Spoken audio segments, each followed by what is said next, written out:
Meus irmãos, cumprimento novamente todos os irmãos que entraram nessa live depois do início do culto. Cumprimento com a paz do Senhor Jesus.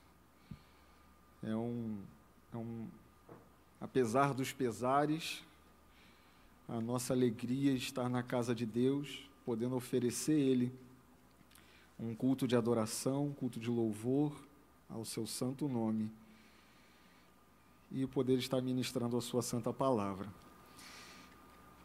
Queria convidar você que está em casa, que abra sua Bíblia em Oséias, capítulo 2, versículo 14.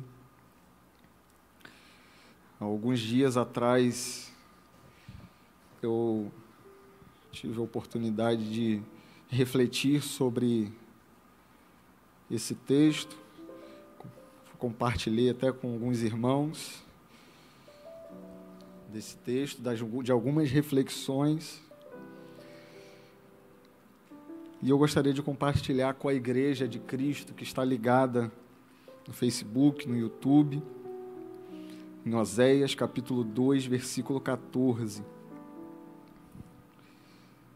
Texto, acredito que bastante conhecido, que diz assim: portanto, eis que eu a atrairei e a levarei para o deserto e lhe falarei ao coração. Eu vou ler novamente.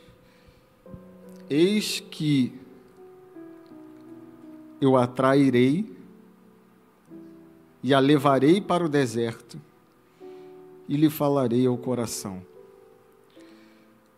Esse texto é um texto que, por algumas vezes, eu fiz uso em algumas mensagens, com uma aplicação direcionada ao deserto,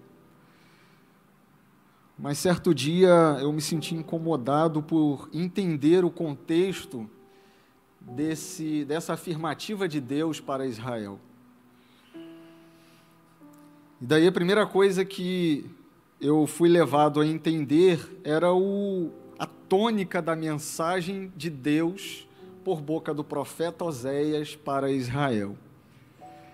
O profeta Oséias escreve o seu livro ou emite a sua profecia por ordem de Deus, e tem uma tônica principal da mensagem de Oséias, de Deus através de Oséias. A tônica principal era Deus se apresentando como marido e tentando mostrar para o seu povo, para Israel, que Israel era a sua esposa que havia o traído. A tônica da mensagem do livro de Oséias, do começo ao fim, é a tentativa de um marido traído de recuperar a fidelidade da sua esposa. Do início ao fim, nós vemos Deus falando para Oséias que ele havia desposado Israel numa aliança que haveria de ser aliança eterna.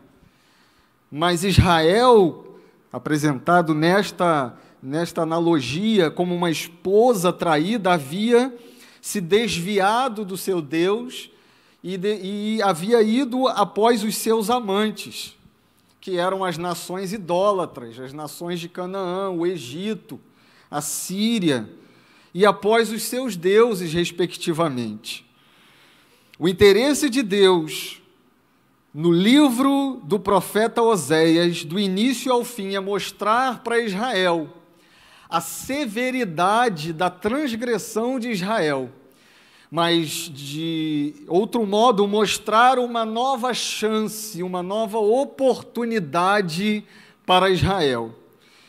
Mas para que Deus apresentasse esta oportunidade para Israel, ele haveria de apresentar para Israel, mostrar para Israel, que estava com os seus olhos vendados, cegos por causa da sua transgressão, Deus entendeu por importante mostrar para o seu povo a gravidade dos seus erros. Então ele começa no capítulo 1 fazendo esta associação do casamento do profeta Oséias com a sua esposa, né, que era adúltera, que haveria de adulterar, né, e ele apresenta esta comparação consigo mesmo e para com o povo de Israel. No capítulo de número 2, onde se encontra o texto que nós lemos, esse capítulo de número 2, ele já inicia falando, direcionando aos filhos de Oséias. E quando ele faz o direcionamento aos filhos de Oséias, ele está dizendo: filhos, vocês devem repreender a sua mãe por causa da gravidade dos erros de sua mãe. Então ele começa falando no capítulo de número 2, nos primeiros versos, dessa forma.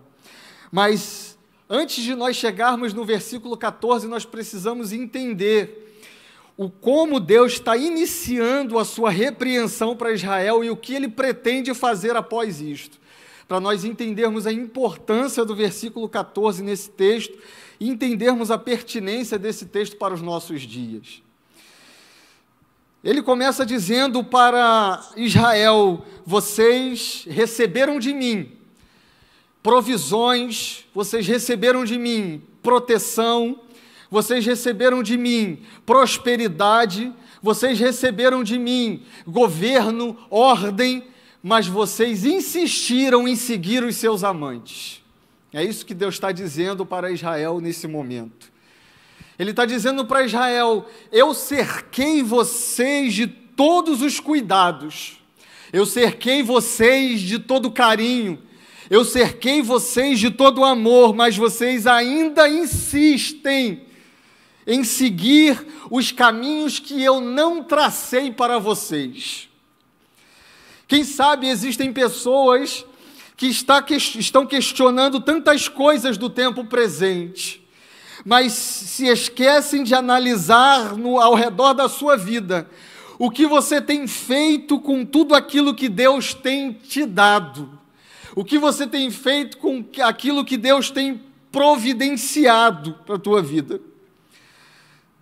Nós não devemos negligenciar uma realidade, que a vida, o fôlego de vida, os livramentos, diante de um cenário tão caótico, tudo isso tem vindo da mão de Deus para as nossas vidas.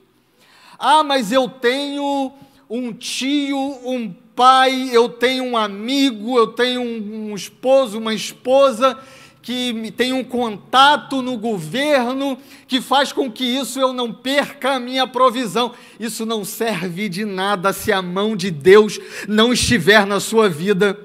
A tua provisão, o socorro, a tua proteção. Ah, mas nunca fui alvejado porque eu tenho seguranças, eu tenho isso, eu tenho aquilo. Se a mão de Deus se recolher da sua vida, ai de ti nessa terra, não vai ter segurança, não vai ter governo, não vai ter marido, não vai ter esposa, não vai ter pai, não vai ter mãe, não vai ter ninguém que sustente você nessa terra, se a mão de Deus não estiver estendida sobre ti. E aí ele vai avançar por versículo de número 6, e aqui eu começo a entender, e eu confesso que lendo esse texto eu me senti constrangido porque quantas vezes a Bíblia ela serve para nós, não serve para a parede, ela serve para mim, eu devo aplicá-la ao meu coração e à minha realidade de vida. E quando eu vejo esse texto, eu vejo o lamento de Deus para com o pecado da humanidade. Principalmente o lamento de Deus para com o pecado do seu povo. Povo este aliançado com ele. No versículo de número 6, ele vai dizer: portanto, eis que cercarei o teu caminho com espinhos e levantarei um muro de sebe para que ela não ache as suas veredas. Deus olha para o seu povo e ele percebe uma coisa: esse povo, que é o povo dele, povo comprado, povo resgatado por ele do Egito, povo que ele libertou da escravidão, ainda que ele ofereça todo o cuidado, toda a proteção, todo o carinho, esse povo insiste em seguir as nações vizinhas que a Bíblia, que o texto de Oséias vai dizer como amante. Vai se referir aos amantes de Israel, os amantes de Israel, as nações vizinhas e os deuses estranhos. Deus entende, ainda que eu faça qualquer coisa por esse povo insiste em seguir os seus amantes. Então eu vou fazer uma coisa. Deus dá a primeira ordem para Israel. Eu vou fazer uma coisa, eu vou cercar o teu caminho. E eu vou construir um muro nesse caminho. Esse muro é de espinho e muro de sebe. Por quê? Porque ele sabia que Israel ia tentar continuamente procurar os seus amantes. Ele sabia que Israel insistentemente continuaria a procurar os caminhos que não são os caminhos de Deus. Ele sabia muito bem que ainda que ele oferecesse maravilhas do céu para o seu povo, esse povo continuaria a procurar os maus caminhos. Portanto, ele toma uma decisão, e que decisão maravilhosa! Mas que decisão é essa? Decisão de construir um muro. Por que a construção desse muro? Nós vamos entender no versículo 7, na parte A. Porque o meu povo vai tentar ir atrás dos seus amantes, mas dessa vez não vai alcançar. Eu quero dizer para você, no nome de Jesus, nessa noite, você vai tentar procurar os caminhos que não são os caminhos de Deus, mas dessa vez a porta vai estar fechada. Dessa vez você não vai encontrar. Por quê? Porque Deus construiu um muro de espinhos e de sebe. Mas por que o muro de espinhos e de sebe? Isso machuca. Ao tentar traspassar esse muro vai machucar. Exatamente por isso. Para que o povo entenda que na tentativa de seguir qualquer caminho que não seja o caminho de Deus, vai se machucar. Na tentativa de procurar qualquer caminho que não seja o caminho do eterno, vai se machucar. Mas que ferida é essa? O próprio Oséias vai dizer lá no capítulo 6, né? Vinde, tornemos ao Senhor, pois Ele nos despedaçou, mas nos sarará. Aleluia! Ele fez a ferida e a ligará, e viveremos eternamente diante dEle. O que Deus está fazendo?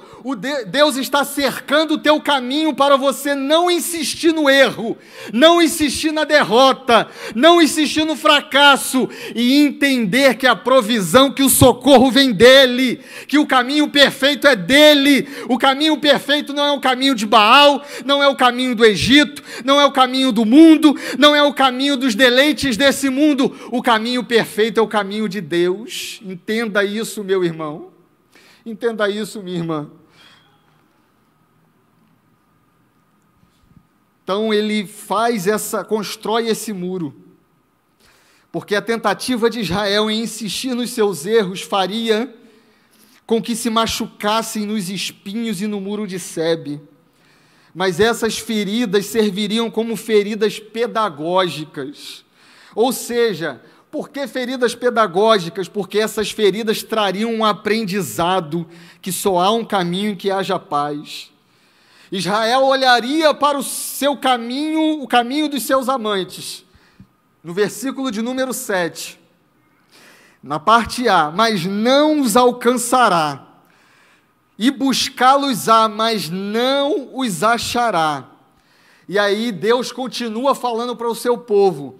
Então Israel vai entender, olha o tratamento de Deus aí, Israel vai entender, por que das feridas? Para Israel entender, por que eu estou sofrendo? Muitas das vezes, para você entender, por que eu ainda não consegui esta porta? Porque você precisa entender, o processo de Deus exige compreensão, não adianta ficar uma vida inteira numa tribulação, se não houver compreensão que aquilo está te trazendo um aprendizado. Existe um aprendizado de Deus no meio da tormenta. Existe um aprendizado de Deus no meio da tribulação. Deus está dizendo para o seu povo, esse caminho vai se fechar até que você entenda. Então no versículo 7 ela vai dizer, então dirá, ou seja, Israel vai cair em si, vai dizer, ir-me-ei e tornar-me-ei ao meu primeiro marido, porque melhor me ia então do que agora. Esse trecho ele me constrangeu fortemente. Me constrangeu fortemente porque aquele que entrega a sua vida a Cristo, sabe que a fonte de vida, de todo o bem que existe nessa terra, procede de Deus. Agora, existem situações da vida que cegam de tal forma a mentalidade, o entendimento, que faz com que as pessoas pensem que qualquer outra coisa é melhor do que estar na presença de Deus. Faz com que entendam, percebam que qualquer outro deleite dessa vida é melhor do que andar nos caminhos de Deus.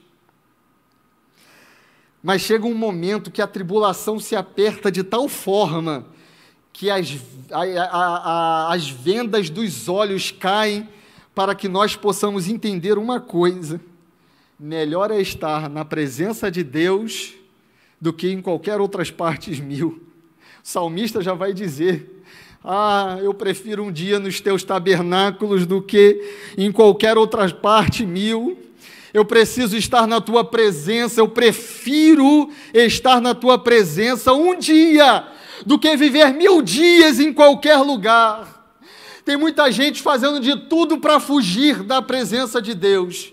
Tem muita gente fazendo de tudo para fugir de uma vida de comunhão com Deus, mas eu quero te dizer, as feridas vão te mostrar que o caminho de Deus é melhor do que qualquer outro caminho, que a presença do Eterno na tua vida é melhor do que qualquer outra presença nessa vida. Mas pode dizer: eu estou cercado de amigos. Calma, eu vou chegar lá, isso vai acabar. E aí, a partir do versículo 9, no versículo 7 e 8, 6, 7 e 8, nós precisamos entender: Deus constrói um muro de espinhos e de sebe, para que Israel não encontre mais os maus caminhos. Israel cai em si e decide voltar-se para o seu marido, para o seu Deus, nesse sentido figurado. E aí no versículo 9, Deus vai dizer mais uma coisa. Diz o seguinte: portanto, tornarei a tirar o meu grão a seu tempo, e o meu mosto no seu tempo determinado, e arrebatarei a minha lã e o meu linho com que cobriam a sua nudez. Mas você pode dizer: nossa, mas que coisa terrível Deus está dizendo para Israel. Deus está dizendo para Israel o seguinte: toda a fonte de provisão, sabe aquele celeiro, o lugar onde você tem abastecimento de grãos, abastecimento de comida, de mantimento, Deus está dizendo para Israel: eu vou cortar. Sabe aquela veste bonita de linho fino, que gosta de se exibir nas grandes festividades? Deus está dizendo para Israel: eu vou cortar. Mas você pode dizer: como Deus está dizendo isso para Israel? Deus decide tirar as provisões que ele dara para Israel, tendo em vista que Israel atribuíra suas provisões a seus amantes.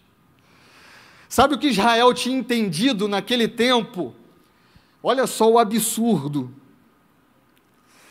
Israel tinha entendido que toda a sua fonte de provisão, meu Deus do céu, que toda a sua fonte de proteção e de cuidado, que toda a fonte de prosperidade, Israel entendia que isso vinha de Baal e não de Deus.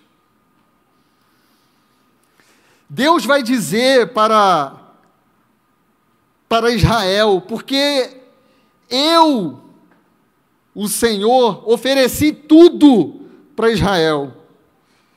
Eu ofereci tudo para este povo, mas esse povo insiste em dizer que foi Baal que deu tudo.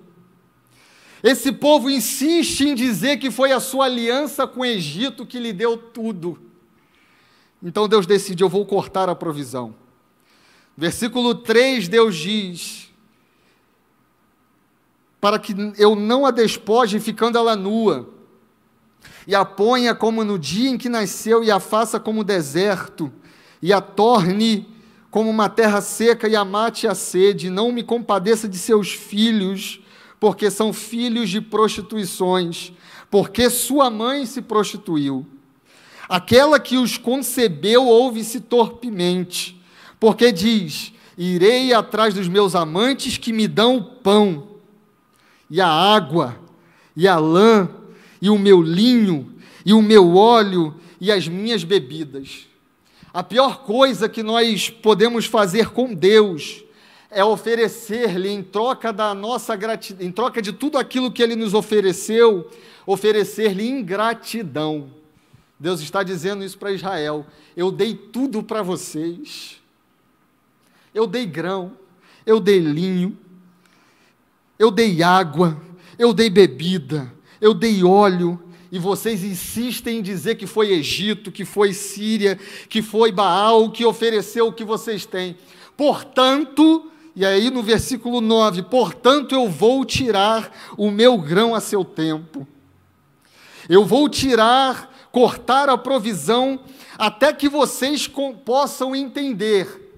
Mais uma vez o entendimento. Entender o quê? Entender que a provisão, que o pão, que a água, que o vinho, que o linho, que o óleo, que a bebida, que tudo aquilo que você tem foi Deus quem deu, não foi Egito, não foi Baal, não foi tua capacidade, não foi teu diploma, não foi teu padrinho, não foi teu chefe, não foi teu contato. Tudo aquilo que Deus te deu procede das mãos de Deus, tudo aquilo que você tem procede das mãos de Deus. Não procede da tua força, não procede da tua capacidade. O profeta vai dizer: maldito o homem que confia no homem e põe no seu braço, o braço forte, a tua força. O que o profeta está querendo dizer: não pense que você é forte o suficiente para suportar a adversidade, porque quando vier a adversidade você vai perecer, mas aquele que põe a sua confiança em Deus, ele é como o monte Sião que não se abala, mas permanece para sempre. O povo havia agido de total ingratidão para com Deus. Ei, olhe para dentro de si e perceba que tudo que você tem, a tua provisão, a tua família, teus filhos, a tua renda, o teu emprego, aleluia, tudo que você tem procede de Deus. Tem muita gente que quer barganhar com Deus. Meu filho, Deus te deu tudo. Tudo que você tem, não pense que você pode barganhar com Deus, porque tudo que você tem já é dele. E aí Deus continua dizendo para Israel: vai acabar com as festas, vai acabar com a vinha, vai destruir a figueira. E aí nós entramos no texto central. Portanto, eu a atrairei. Mas espera aí, Deus construiu um muro de espinhos e de sebe. Deus cortou a fonte de provisão. Deus fez isso, mas não fez isso para destruir. Tem muita gente achando que Deus é um Deus destruidor, um Deus vingativo, um Deus que gosta de acabar com a história dos outros. Não, Deus fez tudo isso para mostrar para Israel que Israel é dele. Israel não é de Baal, Israel é dele. Israel não é dos vícios, Israel é dele. Você não é do pecado, você é dele. Você não é da prostituição, você é dele. E Deus olha para Israel, aqui que eu acho mais forte deste capítulo. Por que eu acho mais forte desse capítulo? Ora, Deus está dizendo que é um marido traído. Deus está dizendo que Israel é a mulher que trai. O que a lei dizia do adultério? A lei dizia do adultério: se uma mulher fosse pega em adultério, o seu marido deveria levar perante os sacerdotes, com 2 testemunhas, levá-la ela e o seu amante, e ali o sacerdote a condenaria à morte por apedrejamento. Essa era a lei de Moisés. Mas por que esse texto é o texto mais importante?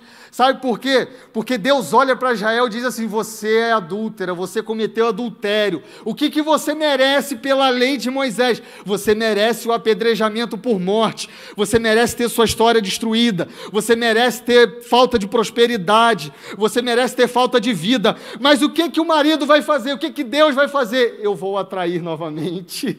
Aleluia! Glória a Deus. Mas espera aí, eu imagino essa mensagem chegando para um judeu, sabe, aquele judeu radical. Espera aí, calma lá, esta mulher está te envergonhando. A Bíblia vai dizer, o profeta Osés vai dizer que não foi um evento, o profeta Osés vai dizer que não foi um momento, o profeta Osés vai dizer que ela abandonou o seu marido e foi viver com um amante. É isso que o profeta Osés está dizendo. Mas isso agrava mais o sentido dessa mulher, mas Deus continua dizendo: eu vou atrair de volta, eu não vou destruir, eu não vou matar, eu não vou fazer perecer, eu não vou deixá-la morrer, eu vou trazê-la de volta. Mas ele diz: eu vou trazer de volta para onde? Para perto de mim. Aleluia! Sabe o que Deus está dizendo para você nessa noite? Eu fiz, aconteci, eu não mereço, eu não posso, eu não consigo mais voltar. Mas Deus está dizendo: eu vou trazer você para perto de novo. Eu vou trazer você para um tempo de intimidade, de comunhão de novo.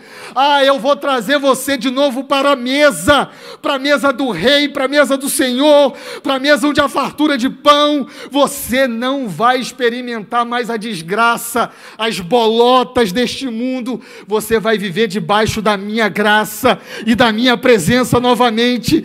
Deus está dizendo para Israel: eu vou trazer você de novo para perto de mim. Mas espera aí, a graça de Deus se manifestou no Novo Testamento, mas a graça de Deus se encontra em todas as páginas da Bíblia Sagrada. Deus está dizendo para você: não importa o que você fez, não importa o que aconteceu, eu vou construir um muro. Para quê? Para que você não veja o pecado, para que você não veja o mundo, para que você não veja os prazeres deste mundo. Eu vou cortar a provisão. Para quê? Para que você entenda que a tua provisão não vem do mundo, não vem do pecado, não vem dos padrinhos. Eu vou fazer isso tudo, mas depois eu vou atrair para mim, porque eu não vou deixar morrer, não. Eu vou deixar viver, e vai viver com alegria novamente. Eu vou atrair para mim. Mas ele disse: eu vou atrair para mim, eu vou levar para o deserto, e ali lhe falarei ao coração. Deus está dizendo com estas palavras: eu não vou trazer por força. Deus é Deus. Ele poderia determinar, estava determinado. Mas ele diz: eu não vou fazer por força. Eu vou atrair e eu vou falar ao coração. Por quê? Para que ele entenda, para que ela entenda que melhor são as palavras de Deus do que as palavras do mundo. Melhor são os deleites promovidos por Deus do que os deleites desse mundo. Melhor é andar na presença do Espírito Santo de Deus do que andar nos prazeres deste mundo. Mas espera aí, ele diz que vai levar para o deserto, sim. Por que Deus diz para Israel que vai levar para o deserto? Porque no deserto, mais precisamente aos pés do Monte Sinai, Deus estabelece uma aliança com Israel. Uma aliança que foi quebrada por Israel por causa do pecado. Deus está dizendo para Israel: eu vou te levar aonde tudo começou, para mostrar que o que eu tenho para você é muito maior e é muito melhor de tudo aquilo que você acha que pode viver nessa terra. Deus está dizendo para Israel: eu vou levar você aonde nós nos aliançamos, aonde eu fiz uma aliança contigo e você fez uma aliança comigo, mas esta aliança foi quebrada. Eu vou te levar ao lugar aonde nós nos aliançamos.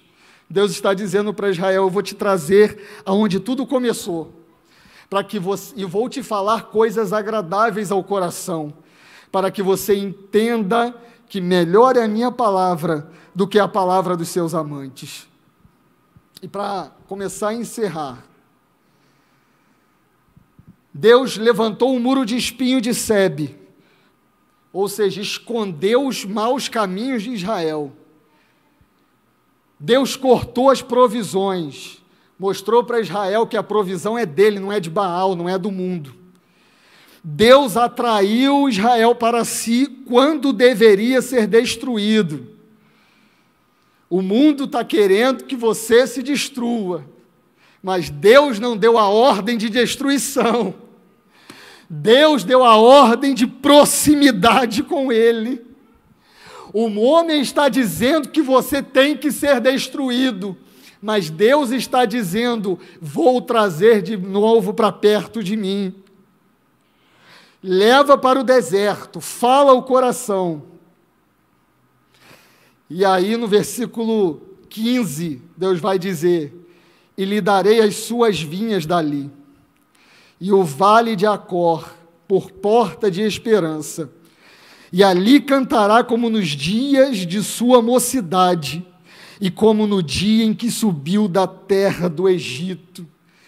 Tem muita gente dizendo que o meu tempo passou, meu tempo acabou, não dá mais para eu viver o que eu vivi na minha juventude. Ah, minha juventude, se eu pudesse viver novamente. Ah, os bons tempos. Tem muita gente saudosista, achando que aquilo que passou, passou. Deus está dizendo: eu vou levar para o deserto, mas depois eu vou trazer prosperidade. Vai ter vinha, vai ter vale de esperança, vai ter porta de esperança, e vai ter cântico. Que cântico é esse? Os cânticos da sua mocidade, quando os seus sonhos estavam de pé, quando os seus projetos estavam de pé. Esses cânticos Deus vai trazer de volta para a sua vida, hoje, no nome de Jesus. E o que o Senhor mais vai dizer? E naquele dia, diz o Senhor, tu me chamarás meu marido, e não mais me chamarás meu Senhor. Deus está dizendo para Israel: vocês não serão mais servos, vocês serão íntimos da minha presença novamente. Vocês não serão mais escravos, vocês terão um relacionamento de intimidade. Eu vou desposar-te contigo novamente, Deus diz para Israel. Ou seja, eu vou restabelecer a aliança da intimidade. Você vai viver novamente um tempo de comunhão. Você vai viver novamente um tempo de graça, como você nunca esperou viver mais uma vez na tua vida. Você vai viver novamente. E com isso, eu quero encerrar esta mensagem dizendo: não lance a tua expectativa nos biólogos, nos virologistas, nos infectologistas, porque o teu socorro, o teu resgate, a tua restauração virá somente de Deus. E com isso eu quero te dizer, te convidar nessa noite: entregue a sua vida para Cristo Jesus. Deixe todos os caminhos passados. O apóstolo Paulo ele vai dizer, que as coisas velhas já passaram, eis que tudo se fez novo. A porta que o Senhor está oferecendo para você se chama porta da esperança, porque a porta onde você está é a porta da destruição. Mas Deus está te oferecendo a porta da esperança nessa noite. Que o Senhor resgate a tua vida, que o Senhor restaure a sua sorte, que a tua vida venha novamente florescer para a honra e glória do nome do Senhor Jesus. Que você experimente, viva novamente um tempo de intimidade com Deus, um tempo de relacionamento profundo com Deus, que você mais uma vez seja despertado pelas madrugadas para ouvir a voz do Eterno a falar diretamente ao teu coração, que você mais uma vez sinta o toque do Espírito no seu coração, que ao contrário do coração de pedra que está aí, haja um coração de carne, um coração que viva, cheio do Espírito Santo de Deus nessa terra. Que Deus abençoe a sua vida no nome de Jesus.